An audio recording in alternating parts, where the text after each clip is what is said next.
Hello, Zach. Hello, Jeff.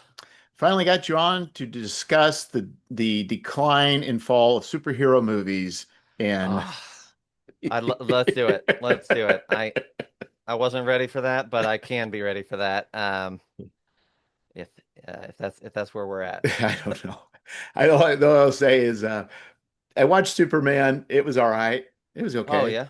And then I watched Fantastic Four, and I have never been so completely underwhelmed for. Uh, See, we just got back.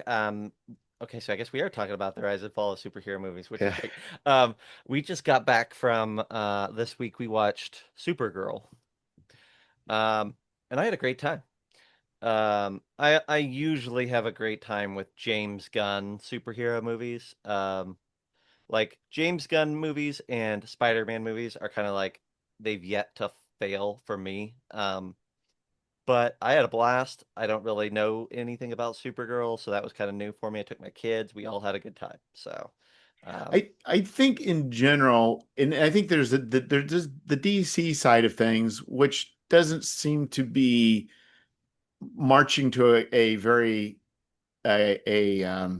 I don't say agenda.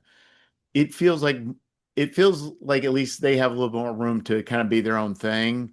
yeah. Where Fantastic Four was in a hurry to get to a certain point, Oh, and it was just like all the goodness that this could have been. What I was looking for was something on the lines of like The Incredibles, like hmm. the opportunity, like it was set before them. The template was set before them. Yeah, The yeah, actors are great. It's like, yeah. I remember the trailers for that movie getting me really excited, and then it just, yeah, nah. all they had to do, and what they, and I understand they don't want to do the origin story, but what really should have, in my mind, should have ended, spoilers for those that haven't seen it yet, is it should have been about, it's just started and been about the mole man and ended with Invisible Woman um, now becoming an ambassador. That Hmm. would have been a good stopping point. And then you could have the superhero people doing the superhero stuff, more stretchy stuff, more clobbering time stuff, and Johnny Storm being other than just being, I don't know what's going on with him. Yeah, yeah, It's, yeah, at yeah. any time they can say, you know what, we haven't been to space for a long time. I'm pouty. Oh, we get to go into space, and then within 15 seconds, we're in millions and billions of light years away in Galactus's backyard. Yeah, Like, yeah, yeah, yeah. I yeah, well, I think you've reached the limit of my knowledge. When people start mentioning people like Galactics, I'm like, oh, I am out of my depth because I am not a superhero nerd by nature, so I know nothing about anything until it hits the theater. yeah, and that's fair. But I guess the question is, did you feel it was rushed? Yeah, I mean, I felt arguably that way about almost every Marvel movie for the last several years. Like, it's like they're in a hurry to get kind of nowhere. So every movie feels rushed, but then I walk out of it or I end it and I say, well, nothing really happened. So what? So why were we in a hurry? Um, I think what shocked me most was the actor that played the Thing, Ben. mhm, That because I've seen him in Andor, I've not watched The Bear, and I was mhm. just surprised just how stinking good that guy was. That even with the CGI, they're able to capture it, and just Yeah, it was amazing how good of a job he did. yeah. Yeah, yeah, yeah. And I like, and I'll say I agree. And I think that like there's some really good capturing of vibes in I like again, I'm not a superhero person. I don't like certainly not a comic person, but like I felt like there's some really good vibes with the characters in Supergirl and in what's the other one that I saw recently? I don't remember. I thought, I watched the like the 1 hour Punisher short film that's on Yeah. Disney, and I'm like, oh yeah, this has great vibes, and it's dark and whatever, but it feels like the character. knows who they are, and I had a good time with it. So Have you seen um, Spider Noir? no, it's on my list, and I would really like to. That's probably the one that I'm most intrigued by at the moment. Yeah. Yeah, I think it's probably the one I have all the superhero stuff in the last many. I haven't had Disney Plus. We did watch Thunderbolts this year, Yep. and then Superman, the other one. But I would say that Spider Noir is a very solid show. Okay. Well, that's great. I'll have to really invest in it then because And I'm very intrigued. I think what is enjoyable about it, and I think this kind of goes back to where Marvel was going with Captain America, the Winter Soldier, is where they were emulating genre. This is 70s spy fiction. This one was like, no, this is 50s noir or 40s noir. It's it's a Nicolas Cage channeling Humphrey Yeah. Bogart.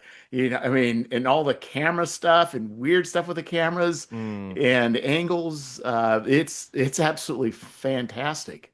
All right. Well, I know what my next few days are going to be because you've sold me on at least giving it a solid go. So, Yeah, I think in definitely the black and white, though I'd be tempted to, after watching the black and white, go and watch it in color. hmm. But anyway, yeah. So we really didn't come here just to talk about superheroes. We No, we come got a here to good, we talk got a about topic. Yeah. the degradation of the music industry. No, no, Yeah. no, no. Uh, No. So I think you brought up the topic of crowdfund. Was this limited crowdfunding? yeah, I think that so backstory, right? Like I think there's a culmination that brought to this topic. Kind of two big projects going on at once in my world, right? On one hand, we have the Limithron map collection Kickstarter, which launched yesterday when as of the recording of this podcast, and is like a big project, right? It's $100 average pledge and tiers that take you up to over $400, right? Like that sort of a vibe. And there's a lot of cool stuff in it. I'm a big fan of it, obviously. But then on the other side of things, next week we're gearing up for Side Quest, which is kind of, I think I described it in another show as like my like an accidental baby, um, where or a surprise pregnancy, There right? we go.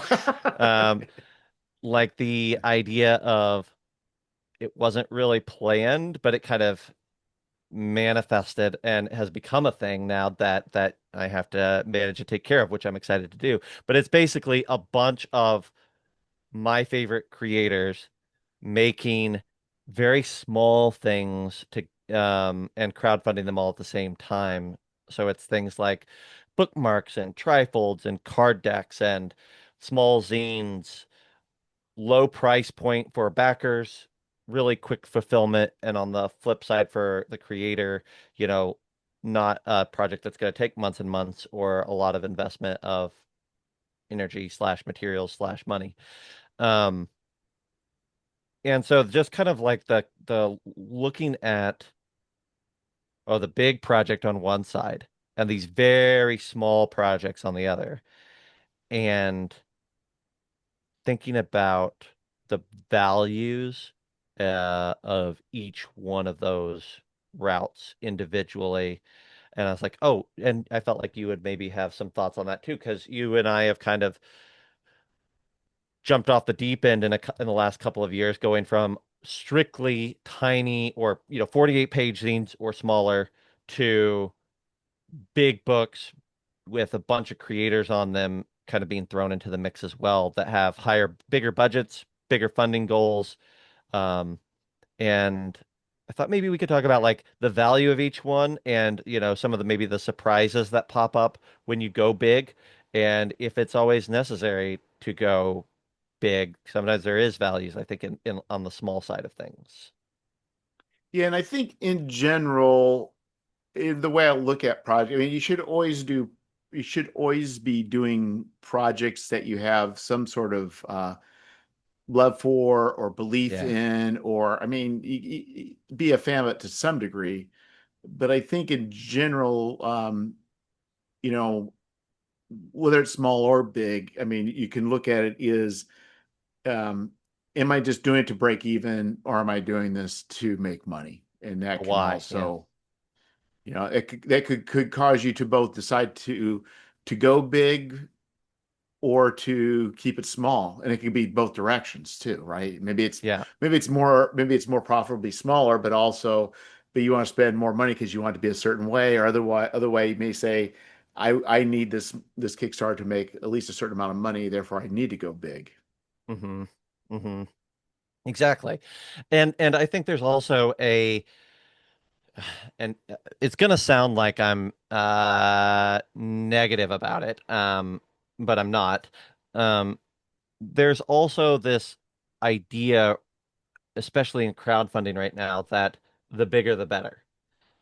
Like there's this race to the top, race to the most, race to the whatever. And obviously, the more backers you have on your thing, the better. Like that's not wrong. But that doesn't, but I look at some of these projects and like we haven't done this yet, but like I look at some of these projects that are offering, you know, plushies or a million pins or different like accessories or merchandise. And arguably a big part of that is I'm not attracted by those things. But I look at those sorts of things and I say, well, you don't sell them. It doesn't seem like you sell them or after the Kickstarter, or you certainly I don't see them at your booth, or I don't see them, or if I do see them at your booth, you're like heavily discounted. Like it doesn't seem like something that your community wants long form. So in a sense, all these plushies are just padding, right? Um, and they're padding to try to get you to the highest number possible, the highest average pledge possible. And I think that sometimes, like you said, you need to take a step back and say, but why? Well, Why? but Why is this is interesting. why is So that valuable? so I've started vending. This is new for me. You could say the same thing about your table, right? You're at a Hmm. convention. You spent, we'll say, $200 for a table. You've got your books, and you're looking over next to you, the table next to you, and they've got these either 3D printed kitsch, or this gal has knitted some very wonderful little dragons, and you keep seeing Yeah, families go by and those selling, and you're like, hmm. Does yeah, it dilute my table, or am I losing an opportunity? yeah. And yeah, I don't know. Like there's just I have a lot of I guess I'm just flooded with thoughts about and feelings about all of this right now. Um, I think it's easy to get caught up in that sort of a goal of how can we get it bigger. And I think And I and just bigger yeah. doesn't always mean more profitable. And Oh, bigger, almost never in many yes, ways. Yeah, yeah, yeah. because the more things you add, the more complexity you create, and the more complexity you create, the more things that can go wrong. Yes. Yes, yes. And the bigger you go, often the less of it you can do on your own. So you're hiring outside help to get the rest of the book made or the rest of the illustrations in or whatever. And that costs more money than doing it yourself. Um, like you said, pitfalls, right? Like making an error or mistake on a small project is pretty overcomable, right? Like if you I'm trying to think of like a good example. Like if you accidentally order too few zines, right? And you're like, oh, I got to grab another 50 zines because I didn't order enough. Like, okay, well, you're probably going to pay a little bit more per zine there, but that's way better than getting the quantity wrong on a big overseas order that, maybe. Yes.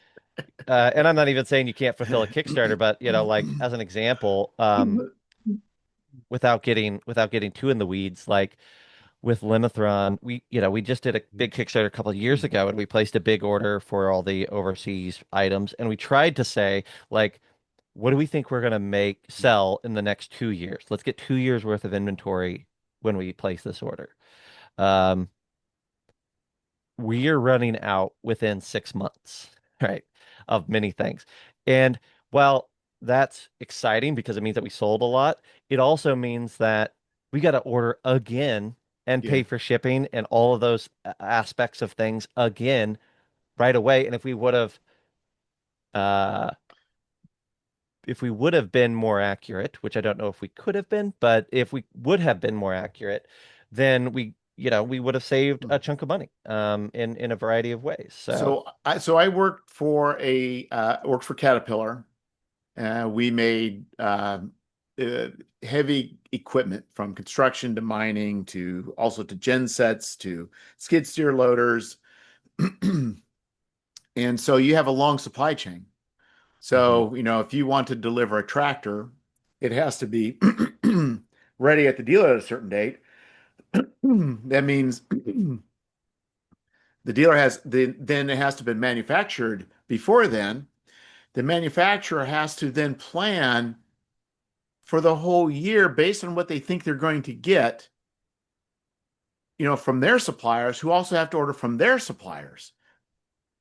yeah, And they need to make decisions based on during the fall of the year what they think the following year will be. They have to think out like 18 yeah, months.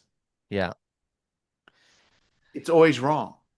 yeah, It's the supply chain guy I work for everybody said it's called an estimate, it's not an estimate, it's not a schedule. You can't know. You can't plan. So your choice is you have two choices. You are either going to overorder or going to underorder. yeah, Which is worse? On one hand, you leave money on the table, and the other hand, you're sitting on excess inventory. yeah, yeah, yeah, You're going to be yeah, wrong. It's yeah. like, And yeah, I think there's an argument to where I think there's an argument for both, right? And I think it comes down to I think maybe this is the core of our conversation today, but like it comes down to what are your goals, right? Um, I think if and what do your funds look like? Because I think if we were to do it over again with Limit, we would definitely order three times as much product but you in the know place, that. right? But we know it. But even to take the gamble, we would rather sit on it for a little bit longer than run out in 6 months. We would and we could do that.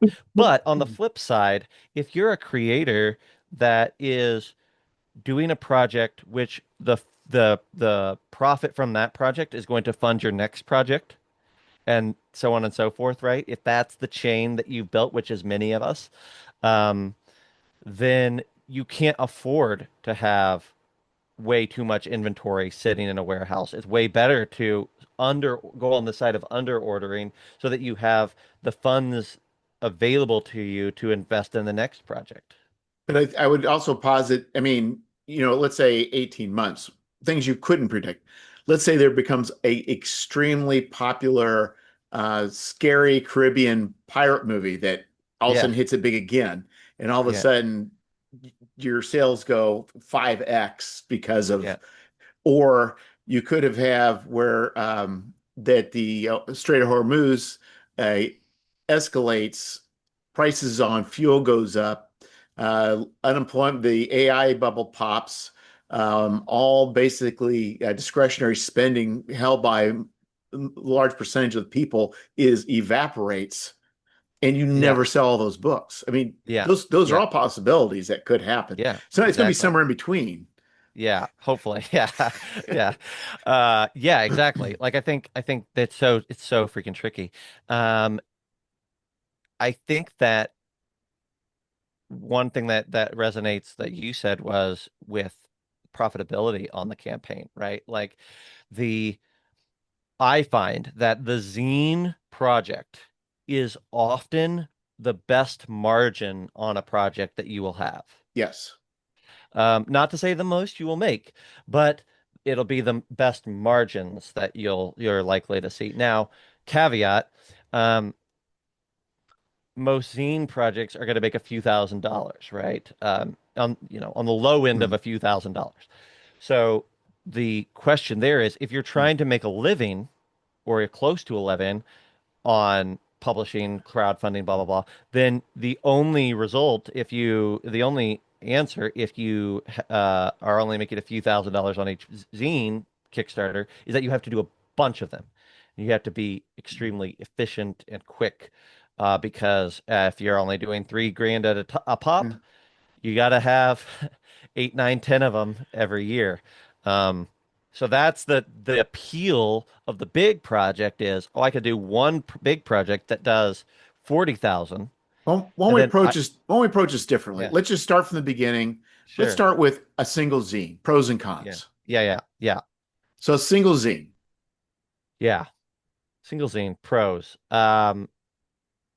It's it's that what your costs are, and even if it's a small print run, you know that it's you're going to have good margins even on a small print run.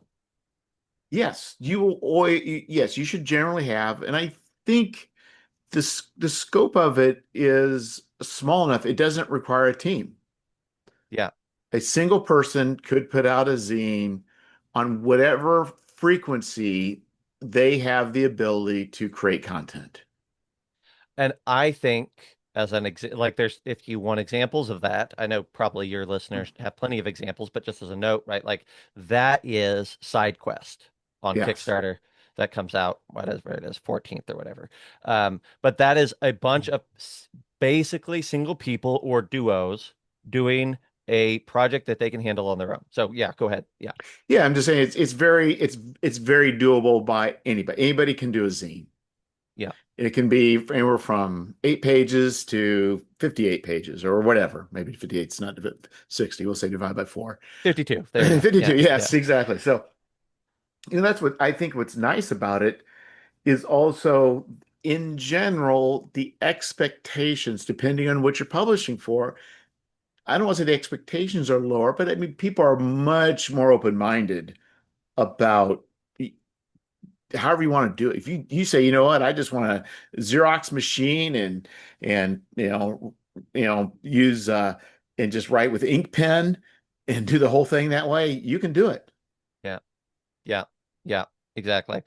And I think being able to do it yourself, um, be having the margins.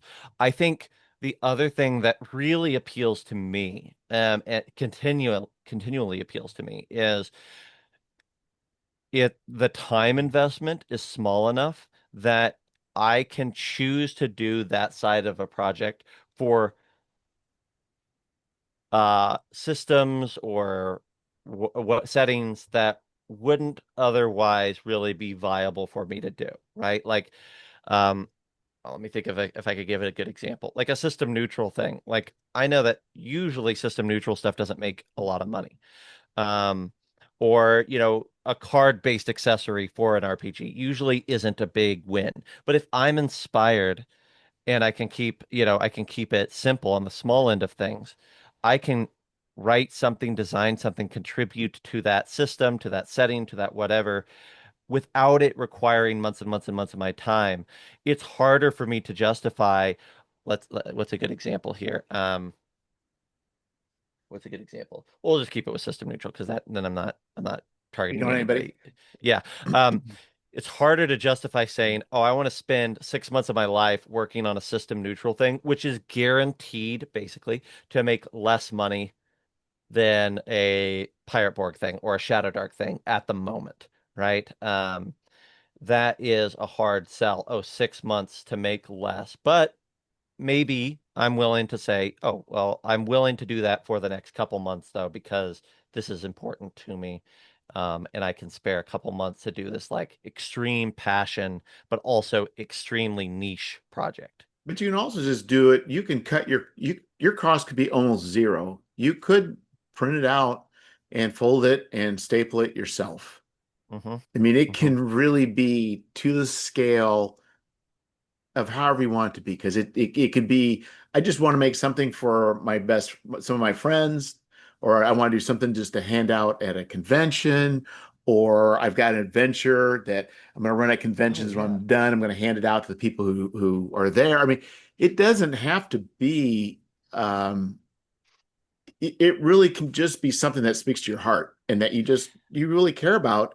And the barrier to entry, not just even just margins, but like just the cost itself can be nearly zero, just your time. I think that's a great point. And it sparked a note for me. So I love giving things out at conventions. I think it's the best business card you can have is not a business card at a convention, right? Something that the average gamer will see value in. And so I try to like once a year do something that's that way. And this year I just got them in. And to kind of get to your point, so I did this little like bifold um one shot scenario for Pirate Borg. But it didn't come as a bifold. The printer that I used didn't have that option for this size for a bifold, and so I just ordered them as black and white flyers, double-sided flyers, and then I hand folded all of them. I think I ordered 350 of these, and I think it cost me like I want to say $100 maybe, Yeah. right? And what I know because I've seen them posted or seen people talk about them is that somebody will go and stick this on their shelf. And like I love like one of my weird holidays that I get a lot of joy out of is Shark Week every year. And so for the last 2 years, this has been my pirate board contribution to Shark Week because it's like I don't really have time to do a big project. I or and even if I wanted to, like Shark Week really isn't like we launched this other big project 2 weeks ago or this today, yesterday, and then Shark Week is in 2 or 3 weeks. I don't really have time to make a zine for Shark Week even.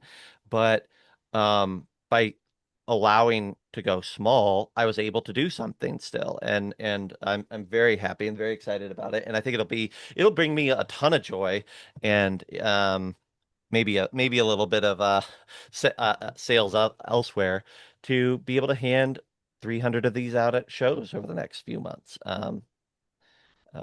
So yeah, I don't know. I like that's an example of a tiny project that's a single person that was as cheap as possible. And but there's a huge amount of value that I see in that. And I want to do it practically every year. Yeah. If I could, like for Gary's appendix, do, 12 issues a year, um, that would not be that hard. I mean, it would be work, definitely.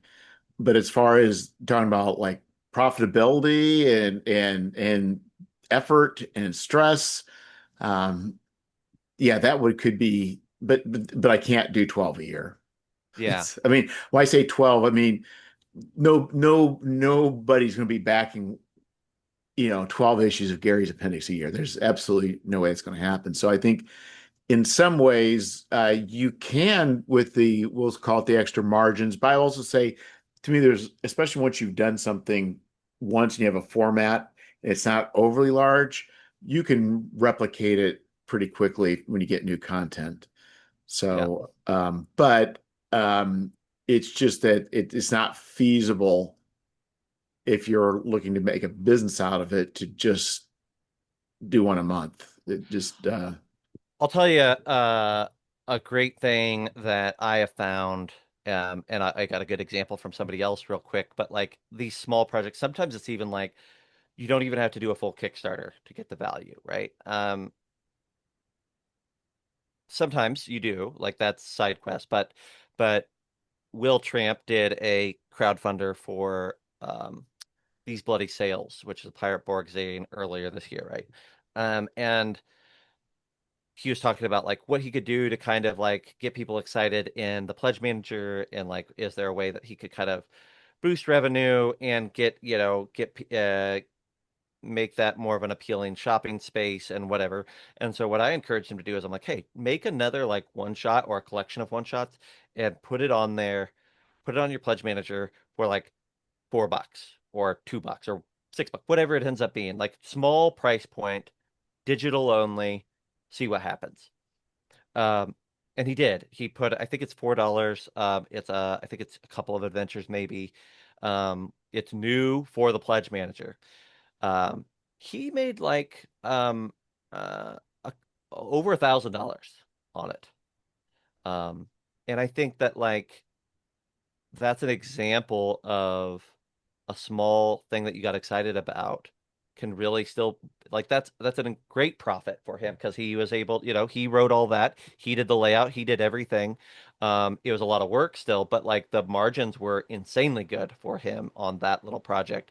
Um, so you can find even it doesn't always take a full Kickstarter. Sometimes it's just like say, can I graft this small thing onto a bigger thing? Um, and you can get a win that way. We did that with Limithron, a big project here. We really wanted to do metal coins. Like that was a big thing that we wanted to do a couple of years ago. They're expensive to make metal coins at small batches, right? Like it's not cheap. But we decided when we did the Kickstarter, we're doing these big books, we're doing these starter sets, whatever. We're going to offer metal coins from the beginning, but also we're going to build them into almost all of our tiers. Um, so that if you're backing a reward tier, you're almost guaranteed to get the coins. What that did was we sold a enormous amount of coins, which made the unit cost go way down, which made them very affordable for us. Which, if we would have done that as its own small project, it maybe wouldn't have worked out. So this is maybe on the side of like small projects that have a higher cost, but if you can find a way to graft them in, then all of a sudden some of that high cost can get brought Right, but I down. think you're also talking about those kinds of items, especially on the scale that Limithron is. You'll always those will sell forever. Like you almost can't buy. I don't want to say you can't buy too many, but in general, it's like, Yeah, we knew that like once we could get them out there, yeah, yeah, that they'll be desirable, but it's about getting over the barrier of unit cost to where it makes sense. And I think that's maybe an argument, and we haven't quite got there yet, but that's an argument for the big project, right? Is that sometimes it validates or justifies certain types of things that you couldn't otherwise.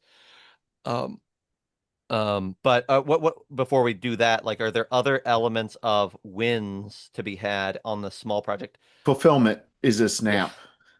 yeah, yeah, yeah. And Well, and you could, even if you have I think Will had a really good project, and probably with two people in a morning and afternoon, you can have everything done and mailed off and call it a day. But that's less about I'll take a stab here from my own experience, but maybe you'll disagree. I think that's less about the size of the funding or the size of the project and more about the variety on offer in the It project. is, but I will say in general, a anytime you can use an envelope, things go by quicker. Yeah, And yeah, yeah. whenever you have A box. yeah, a box, you're adding assembly of the box, and then you also add the packaging inside the box to keep things from bouncing around. So and then the taping of the box. So there's a and then, but anyway, yeah, in general, if you can do one item, slip it in an envelope, or two items and slip them in an envelope, um, that is very, very, very easy to fulfill. I mean, Will was surprised, I think, how easy it was, and wondering, if he's wondering why people, have, complained. I said, well, you at the bare minimum, you need to be comfortable with using a spreadsheet. If you're not comfortable with using a spreadsheet, then fulfillment is not probably going to be very fun. And the moment you get above, I'd say six physical SKUs, Yes, it becomes it like every SKU you add exponentially increases the time yes. required to get everything out the door. And because it adds variety of pledges and all sorts of crazy things. Um, it definitely increases it. The other thing, the other win with a small zine or something like that is media mail, right? Like, and we've talked about this on your podcast before, but just the value of lower cost shipping and not having to worry about all of a sudden it exploding in cost, right? Like media mail doesn't increase super rapidly. And like as far as like the USPS rates don't go nuts usually with media mail. Also, the increase in cost for going up in weight isn't insane, where it Yes. can be insane for some of the priority shipping. Um, you can get just, all of a sudden those last couple of ounces bump you up to the next weight category, and what you expected to pay $15 for at shipping is now 22. Like Mm. that's brutal, but that really doesn't happen with media mail. So I think that's the other big value is that you're less likely to get burned on shipping, and it's way less complex in that space. Yeah, so I think in general, for somebody starting out, that is a very easy way to enter into the publishing of work into this hobby is a zine. Like it is by far scope, price, risk, Yeah. effort. it is a very good starting point. And even if you have plans, because I've talked to people who have the like, I want this setting and I want to do this, and I'm like, well, what I would do is start with a scene first. Yep. It's like, Yeah. and then work your way up. Now, that's probably a good segue. What's the downside? What can't what is the problem areas for a small project? So the main issues I see is you're probably not, if you're just doing a single zine, um, you're probably not going to make that much money off of a Kickstarter. That is yeah, you can't It's so hard. unless yeah, maybe I think there have been some examples. There has been Joel Hines, I think is probably He's a great uh example. but I don't know honestly, so he has had books afterwards, but as far as zines, I still don't know. He just may be an outlier. I would say in general, Here's the thing about Joel, and here's the thing about the types of projects like Joel. Like Joel Hines, his big Kickstarters, which I think you would say like Desert Moon of Karth being one of them, that really did incredibly well for a zine project on Kickstarter. Yeah, it did $21,000. I think that was considered a home run at the time, which was like several years ago. Um, I think it inarguably was a huge win for him. And then I think he turned around. Yeah, he turned around and did Abilities Considered Unnatural, which was even bigger, right? Like that one is a scene that did 60 grand almost. And part yeah. of that was him figuring out how to get his average pledge up, right? He had a couple of books on offer. He was able to do like a special limited run tier, several things, but like that's insane. 60,000 for a single zine is crazy. Um, Props to him. But what you could also say is that Joel came in with a solid product in the very beginning of the mothership hype. And he was able to ride that wave as one of the first people to do that. And so great product. Well, And he also, also surprisingly did it in a way that was, I would say, I won't say anti-mothership, but it was not, it didn't fit within mothership as far as the typical vibe. yeah, it was a little bit different. It was his own. Yeah. Yeah. It was more like a space western rather than bleak horror. Yep. Yep. And you could point towards, I think there's different times in the last few years where you could point towards, I mean, like there was a big surge wave for Morkborg at one point, like a lot of projects funding at a really great level. Um, and not to say that Mothership or Morkborg or OSE or whatever, like the wave maybe has crested, but that doesn't mean you can't do well. It just means that you have to be. It's going to be because you did a great product and you did a great job of getting the word out. And it's extremely unlikely. I would say it isn't going to happen that we're ever going to see a third party Mothership zine do almost 60 grand again. That happened. It's awesome. It will not happen again. Yeah, Um, it was during was it around the pandemic too? I mean, there's a lot of I things.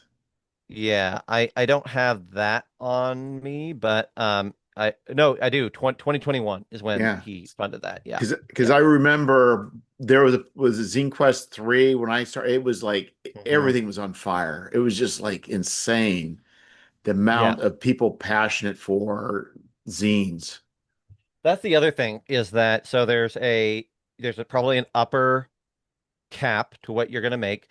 And then also, I think a big thing is like it's hard for the average fan of whatever system to get excited about a zine. There is a zine community, and it is a bigger portion of the mothership community or the OSE community or whatever. Like there is a big substantial part, but there's always going to be a chunk of people that say, "Oh, I only buy the hardcovers," or it's just harder to get Well, I the think it's going juice to. for a small I thing than a I big thing. I think it's going to be based on the property or the if you're basing off somebody else's. Like for instance, I think Mothership is already biased towards zines. Hmm. and that type of community. But if you want to do a digest size zine for 5e, I can't imagine that ever doing well. I mean, I've done it, and yeah, I mean, it was I've done it several times. And yeah, I mean, they there's a zine community, and that zine community helped us out, and made those projects uh profitable. But I wouldn't choose to do it at this point. I think There's if you just were to do, you're better off doing a smaller, like 8.5 by 11 yeah, I would say staple so. product. But as far as like a digest size product, I Yeah. think it's very hard because those people are like, because the one thing I was thinking about is like, there's other projects like Vossen or Hmm. Forgotten Forbidden Realms, Lands. Forbidden Lands. Yeah, I mean, but there's no zine community. I mean, I'm sure there could be Yeah. hunger for maybe books, but as far as zines, I don't know that there's really any. So I think it depends on, like with OSE, it's got because of the OSR. The OSR's got a strong zine Yeah. background. So I think, but it's not. But I think what you have is you have properties that are really hot, and then you have those properties. How well do they look at third party products, and then how do they look at zines? And I think Yeah. is kind of how Yeah. you kind of look at it. The other thing that I would throw, and I think this maybe is a good segue into the other side of the thing, which is big projects, talking about big projects a little bit. But the other thing that I would say is that um, zines aren't a great avenue for selling other zines. Like a zine Kickstarter isn't the best avenue for selling other zines. Like I think that it's important to have a big project scattered in between your smaller ones because those smaller projects then become fantastic add-ons, and because they're at such a smaller price point, lower price point, they usually sell really well in a bigger as an add-on or as a bundle in a bigger project. And I think you'll having, if you just do the small ones, it's usually that like you don't see the sales on the on past issues or whatever quite as well as when you kind of have a bigger thing to start attaching it to because it asks people to re-put everything into perspective, put pricing into perspective. If you're backing a $20 zine Kickstarter and the add-ons are $20 zines, it make you kind of guess, you have to question every time you pick one up because you're effectively doubling what you thought you were paying. But the moment you are paying for an $80 Right. Kickstarter and you ask, oh, there's a bunch of $20 zines, you might grab two and not even think about it. No, I agree. I agree. But I do think that the other positive thing is I think so there's like three things. I would say that one, it's good for starting out. It's good for starting to build a community. Hmm. And but also analysis shows that it also using Kickstarter, um, it is you can kind of do a quote unquote, it doesn't have to be through Kickstarter, but what mine has ended up being is a subscription model.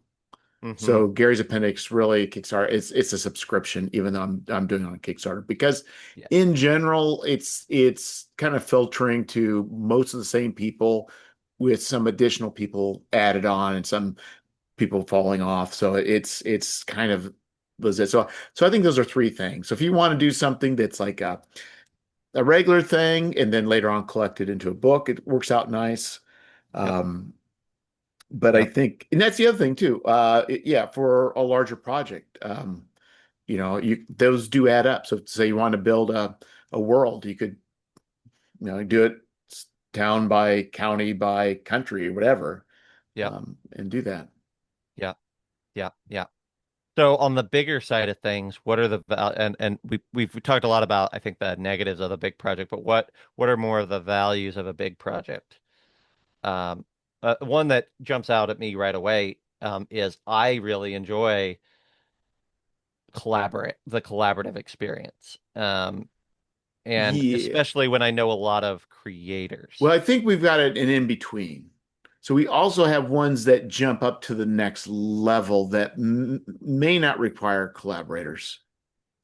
Yeah, yeah, So, like if you go past the zine and you go into a book, that starts changing equations, Hmm. Hmm.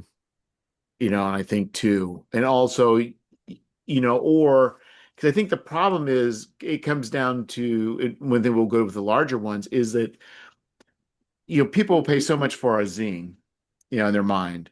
People generally looking at a book will pay so much for a book, but the amount of effort you put into it, um, there is diminishing returns. Yeah, yeah, for sure. A 300-page book versus a 30-page zine, 10 times the amount of pages, you're not making 10 times the money. No, and if you look at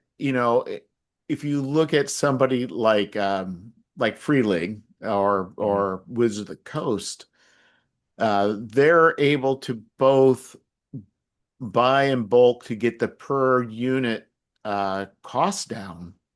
Hmm.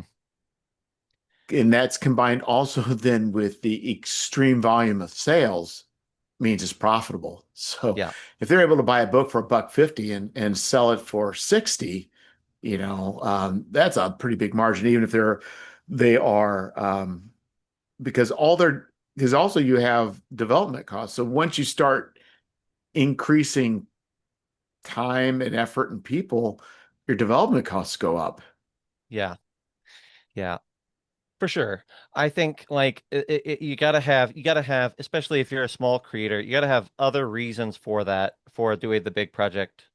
Because margins aren't going, and your budget has to increase and your margins are going to decrease usually. So what's the win that you're going for with this? And I do think that like I said, collaboration, and like the I want to work with six people and one or 10 people or 20 people that I really like, and this is a way opportunity for us to all kind of throw in together. That's a fun answer. I think also there is an argument for um we'll call it reputation increase. Does that make sense to you, Jeff? Like Y- with doing a bigger project? Yeah, but I think before we go to that, I think in general, what you're also dealing with is before we get to like even the big ones, Yeah. just going up the next level to say a hardcover or soft Yeah, cover, yeah, yeah. or now I'm going to add a map and a source book, an Yeah. adventure. Even if you do it yourself, Sure. it starts becoming the complexity of if you're going outside just doing AZ, now you're having to get maps printed or tokens made or coins made. Yeah. It starts to become a greater burden on the person that's managing the project. And I think Hmm. that's a level of complexity Hmm. that it starts to ramp up. And I think it starts to increase your cost. Now the next level, what you're talking about is like, you know what? Let's go big. Let's go Raptor Ruckus. It's like, Or Dark Devilry, or yeah. yeah, yeah, like some So of these projects that we've tackled. so to me the issue, I mean the upside is um so I think the problem with the upside is so the upside that you bring, and I think it has largely to do with the okay, let's talk two different things. So for Gary's appendix, I built up a stable of people over time. So I've had Hmm. good people, and some people will roll out and will come back, and I've gotten a number of people known that way. But then but for Dark Devilry, it's through you and through your connections that we Mm. brought in a large stable of people, and you already have worked with these people in the past. Hmm. But if it hadn't been for you bringing those people, I would not have been able. I could have grown a group of people, but the growing pains would have probably exceeded the value of it. Sure, sure. It's like because there would have been flakes. There would have been people that just aren't good fits. There would have been, and I think even I'm not dealt with managing a group of people, and you've stepped into that role. I don't know that I could have been able to tackle a project of that scale at that time. Yeah, yeah. It's definitely your risk goes dramatically up, and it's nice to have. I mean, I'm a big proponent, obviously, of building out your community of creators, your peers, building connections, and not just connections, but relationships with people that and especially people that you can rely on. Because yeah, I mean, that opens up a lot of doors that are hard to open otherwise. And it's just a big win. And I Uh, think the thing is that, I mean, because everybody had worked for the most part together, and I would say that everybody is to some degree is a friend of each other. mhm. You know, some may be strangers to certain people. It was already an extremely positive community to begin with. Yeah, yeah, exactly.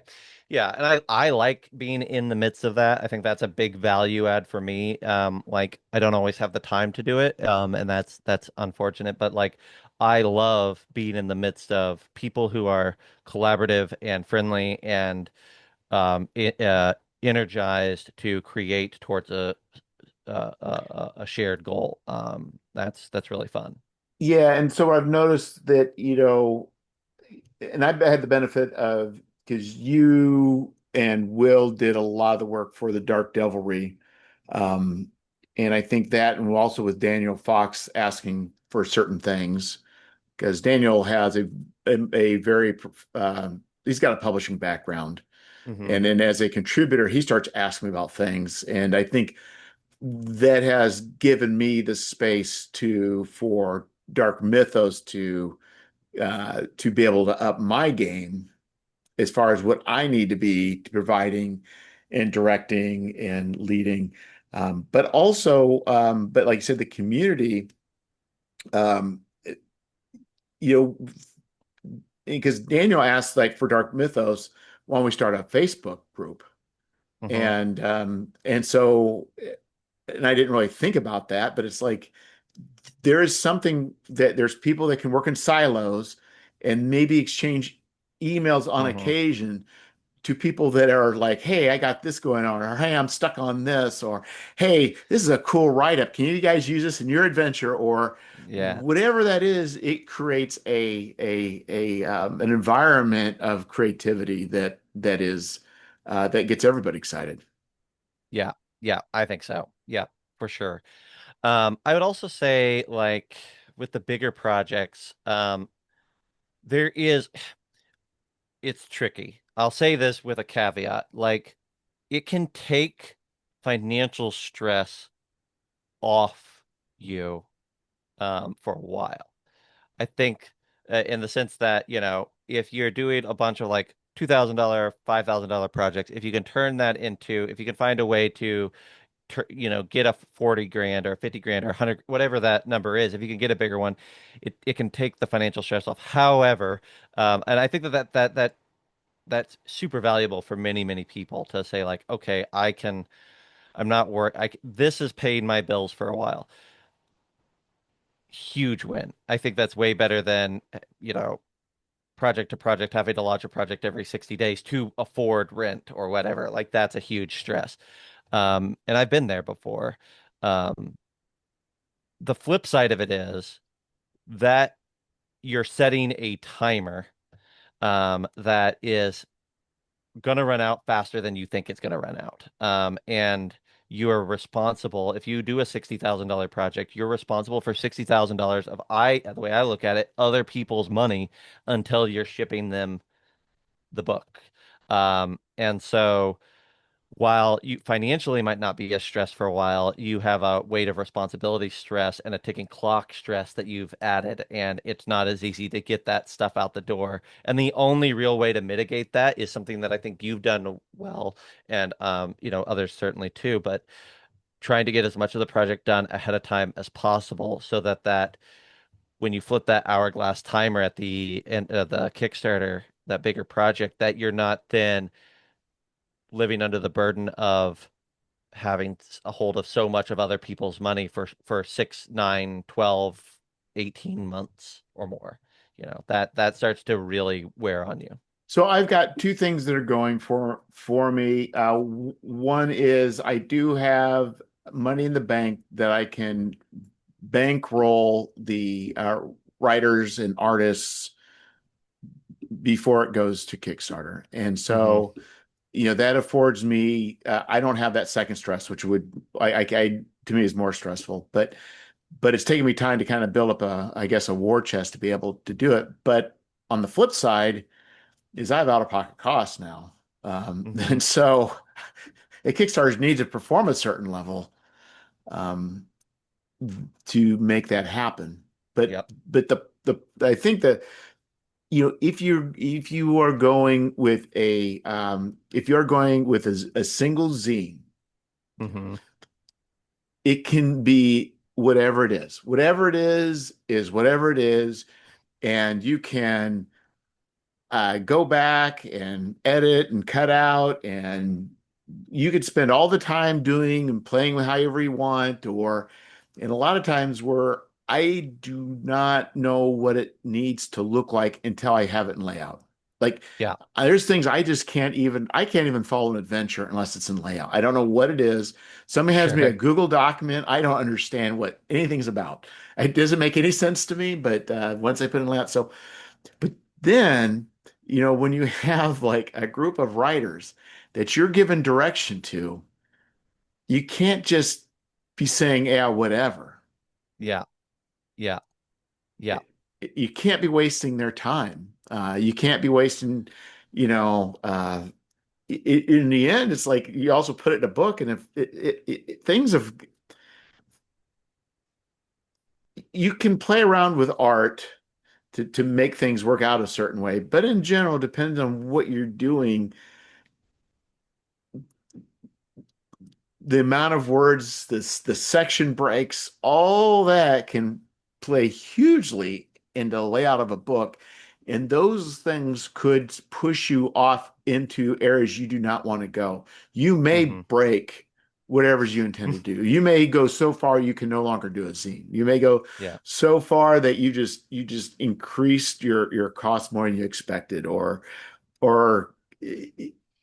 now you're paying for extra art. I mean, who knows? So what it does require is when you have a lot of people, you got to have a really good idea of what the final price is going to be before you start giving people direction. Yeah. Yeah, yeah. That's the trickiness. But I think that's also a value in the sense that it requires you to be focused yourself, and kind of have define the parameters of the project, and make some of those decisions maybe earlier on than So what I'm what you been usually do. forced to do is fake write a book so that I can then put it in layout. So then I can go to the people who are writing saying, okay, I need Yeah, between this many words and this many words for this yeah, section. This section needs to be between this many words and this many words, so that at least when I go to layout, it'll work out. It won't turn into something where I got an extra half a page I got to figure out how to excise from the text. yeah. Because people may think they're doing you a favor by giving you extra words. You're like, well, just cut out whatever you need. They're not doing you a single favor. No, no, They're no. making your life miserable. Yeah, And so if yeah, you could tell them, you know what, let's cap it, everybody's life will be better. yeah. Exactly right. Exactly right. Yeah, yeah. Um, yeah, yeah, I don't know. Like I, I feel like that what we've done today is really sell the small project. Um, and I think that that's valuable, but also I think I don't if you're listening to this, the intent is not to tell you don't do a big project. I think it's just to point towards the values of some of the small ones. I think it's inarguable that especially for publishing companies and as you scale your business, you've got to go bigger and you got to make more. Like this is most of our chat today has been about what is viable or valuable for you if you're an individual or a really small team, and the value of still trying to do some smaller projects. But the moment you have staff or are trying to become an established publisher, it becomes a necessity to put your foot out there with bigger items, bigger projects, bigger releases. It doesn't all have to be that. There's still room for the small ones. Luke was just asked yesterday on a stream. We're talking a Pirate Borg. Had somebody asked, are we ever going to like compile, stop doing zines and like compile all of our zines that we've released adventure-wise into like an anthology hardcover? And he was like, I no, no, that's never going to happen. And in fact, we're going to continue to do zines, maybe not heavily, maybe not often, but we're going to continue to do zines because we value that format and there's a space for them in our company, even if as we're growing and expanding and having bigger projects, there's also room for. I mean, we're still talking about maybe Limithron will be involved in Zine Quest, right? Like the there's still space for even as you grow to look backwards and say, hey, maybe it's time to do another smaller thing. Well, I think so. I think two things about the bigger projects, and they also fulfillment becomes a much bigger monster. But I think there's two aspects. One is you work your way up to the bigger projects. It's Hmm. doable, but you grow as you go, right? And if I were to go from my first Kickstarter to all of a sudden doing a big project, it would have been a terrible, terrible mess. Sure. Um, so it may take you years to get to that point, but I think the other thing about a bigger project is not just even the economics, but like if you may want to just do a thing, Hmm. and for some people, the doing a thing is like Luau Lu is him doing it himself. And that's not necessarily a Hmm. big idea for me, but it's like there's things that I see in my head I want to make a reality, and it will not rest until that happens. And the Sure. only way to make that Yeah. happen is through certain things. Hmm. And so I think the bigger projects allow you to do things. And the other thing is, we all have limitations, and some of us are, have, the strengths vary, the degree of strength, weaknesses, degree of weaknesses. But in general, I don't think most people are able to execute well a large project on themselves, Hmm. uh, on, Hmm. just by themselves. And it requires, so like for instance, um, you may love a certain thing, but like some people are better at writing adventures. Some people are writing better at writing, maybe rules text. Other people are good at layout or whatever it may be. So I think the idea is that if you want to produce something big and something of in your mind of what that level of excellence should be, it's going to require more people often. Hmm. Hmm. Yep. Yep. Yep. Not all of us have all the shared skills. Certainly, like, I mean, I'm really bad at art and I'm really bad at art direction. So, like, the moment that a project needs either one of those things, I need help. And like we all like there's that for everything. So knowing what your weaknesses are, then thinking about can those are opportunities then to bring somebody on for the bigger project, but also that's recognizing those weaknesses and saying, can I set aside enough budget to afford to bring this person on So the to other scale. thing too, I will say is the bigger you get, I mean, it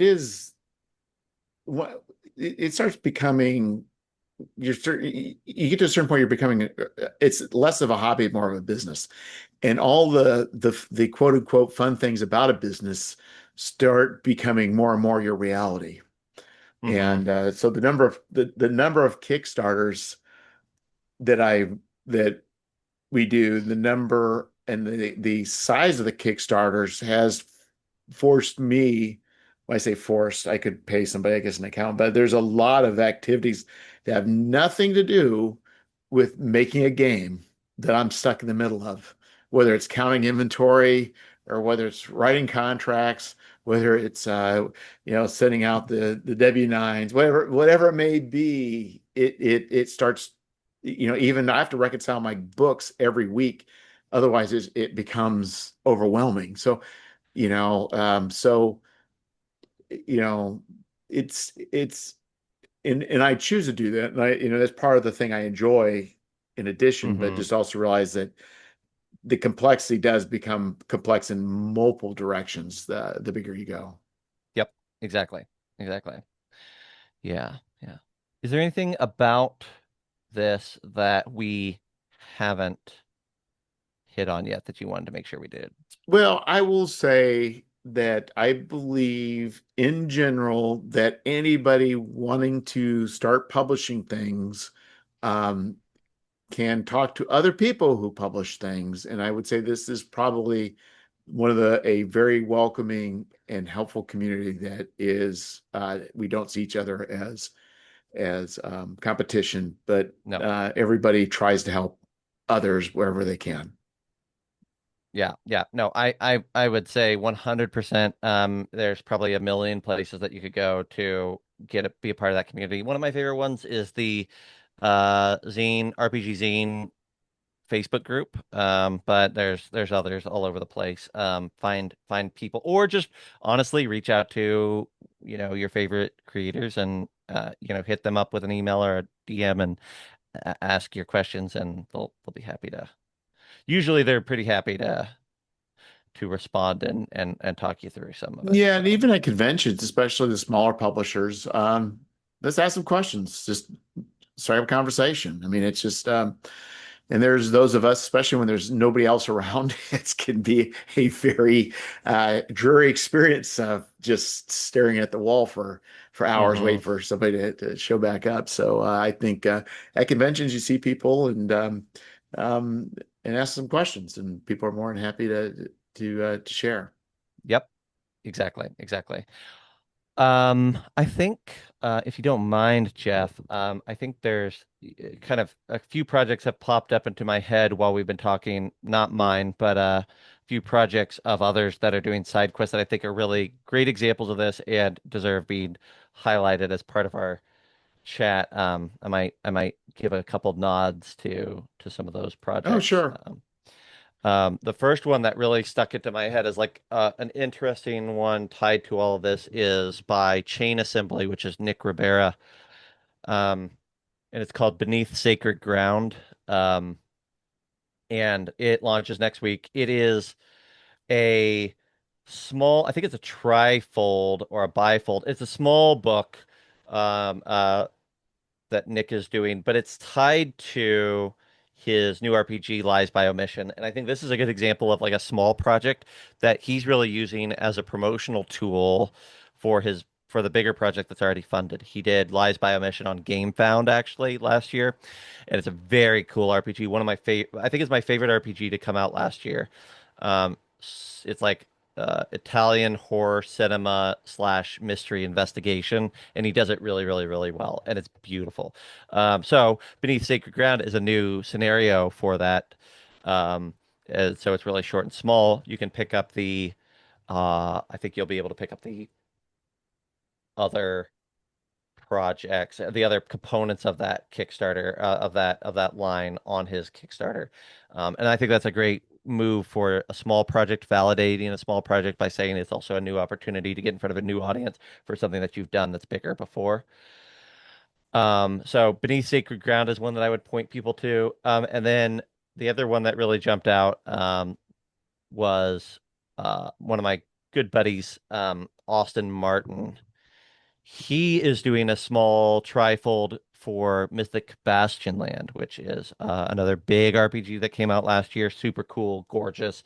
Um, it's not Austin's, but it's one that he fell in love with, and it didn't even have a third-party license out yet. But he reached out to the designer and was like, "Can I write an adventure for your thing? Because I'm passionate about it, and there's a space for me to do a small project." Um, and the designer said yes. So this is definitely like a passion project that's small enough to where Austin, he doesn't even know if there's a third party community for Mythic Bastion Land, but he's gonna take a crack at it. And I think it's a beautiful looking trifold for a beautiful looking game. Again, that's a house that ate itself. I think two good examples of great reasons to do a smaller project and I really hope that both of them do well. Yeah, well, very good. Yep. Is Uh, there anything else we need to discuss or? I mean, I don't think so, really. I mean, in general, your community is awesome and they keep their pulse on Kickstarter pretty well, but I would say that like there's a lot of Pirate Borg and Morkborg and Shadow Dark and indie games coming on side quest.